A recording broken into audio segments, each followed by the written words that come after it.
Have you ever wondered how you can change the world? Actually, it's really easy to do. In fact, you do it all the time. You see, every time we make a choice, we change the world in some small way. Before you make a choice, there are countless possibilities before you, countless worlds that might come into being, each one slightly different from the next. How should we decide which world deserves to exist? How do we work out the right way to change the world?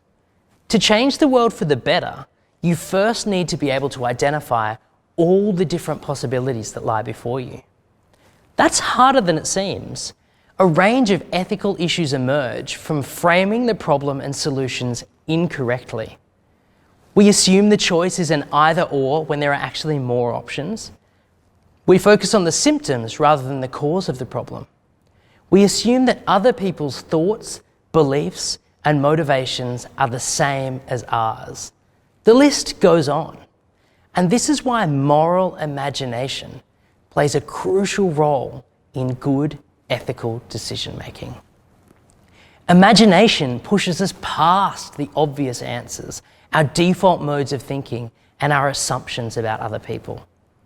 It enables us to create inflection points where the problem or choice is redefined in a more accurate way that enables us to move forward when everything seems stuck.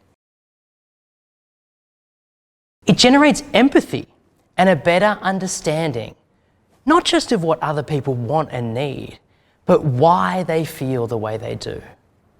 Imagination helps us get into their shoes and understand their values and principles. It helps us to identify or create the best path forward, instead of simply choosing one from the most obvious alternatives. Most of the time, the best solution is still going to have some downsides. Sometimes competing claims can't be resolved. Sometimes we can't prevent all the negative side effects of our choices. Doing the right thing can be uncomfortable. That's why decision-making requires moral courage. We need to be ready to face and act on choices that are unpleasant. Now, courage is best developed through practice. The more times you act courageously, the easier it gets. But there are also some handy practices that you can try. First, consider using all those imaginative skills we've just talked about. Prepare for the worst outcome. Plan your response and anticipate the different ways the situation may change or people might react.